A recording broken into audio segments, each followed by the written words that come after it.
Washington, CNN. The month of August has been a roller coaster of fluctuating tensions for the US and North Korea, accentuated by a war of words between the leaders of both nations. At times, President Donald Trump's words have nearly mirrored the notoriously aggressive threats of North Korean dictator Kim Jong-un, and at others he seems to suggest signs of progress toward hopes of a diplomatic resolution. But despite the ebb and flow of rhetoric coming from the White House and consistently provocative threats by Pyongyang in recent weeks, the situation remains extremely tense after North Korea launched a missile over northern Japan on Monday, a move that sparked another direct rebuke from Trump. Though this time the president struck a noticeably more measured tone than some of his previous statements despite another apparent escalation from Pyongyang. Trump, the world has received North Korea's latest message loud and clear. Threatening and destabilizing actions only increase the North Korean regime's isolation in the region and among all nations of the world. All options are on the table. The striking similarity between Tuesday's comments and past promises from previous administrations that they are keeping all options on the table seems to suggest that weeks of verbal jousting, ranging from threats of nuclear destruction to optimistic suggestions of progress, have come full circle. Tensions soared in early August after Trump significantly ratcheted up his rhetoric toward North Korea in the wake of news that the rogue nation has successfully miniaturized a nuclear warhead to fit into an intercontinental ballistic missile. Trump, North Korea best not make any more threats to the United States. They will be met with fire and fury like the world has never seen. He has been very threatening beyond a normal state.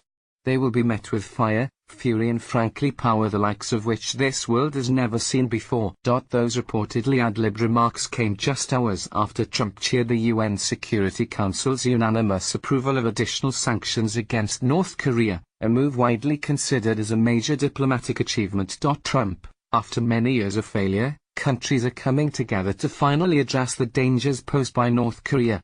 We must be tough and decisive, Trump wrote in a tweet. In response, North Korea issued an unusually specific and provocative warning, threatening to send 4 missiles toward Guam while ridiculing Trump for spouting a load of nonsense. Top US officials spent the next several days trying to clarify Trump's fire and fury remarks, as Defense Secretary James Mattis and Secretary of State Rex Tillerson reiterated that the U.S. preference was to resolve the situation through diplomacy while warning an attack on Guam would be met with severe consequences. On August 15, Kim appeared to back away from his threat to fire missiles toward Guam, but also seemed to put the onus to act on Trump, saying he would watch a little more the foolish and stupid conduct of the Yankees. North Korea, Kim has examined their strike plan for a long time and discussed it with the commanding officers in real earnest. On August 16, Trump signaled that he viewed Kim's move to hold off on plans to launch a missile near Guam as a sign of progress in an early morning tweet. Trump, Kim Jong-un of North Korea made a very wise and well-reasoned decision. The alternative would have been both catastrophic and unacceptable.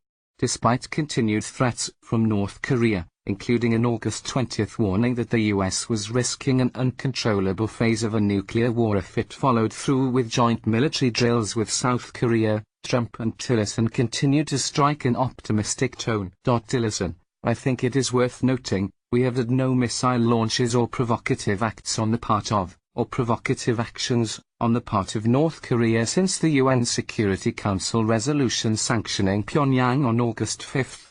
I am pleased to see that the regime in Pyongyang has demonstrated restraint, he said. We hope this is the signal we have been looking for, that they are ready to restrain provocative acts. And perhaps we are seeing a pathway in the near future to having some dialogue.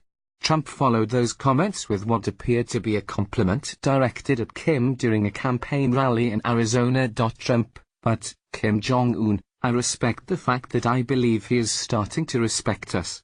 I respect that fact very much. Respect that fact.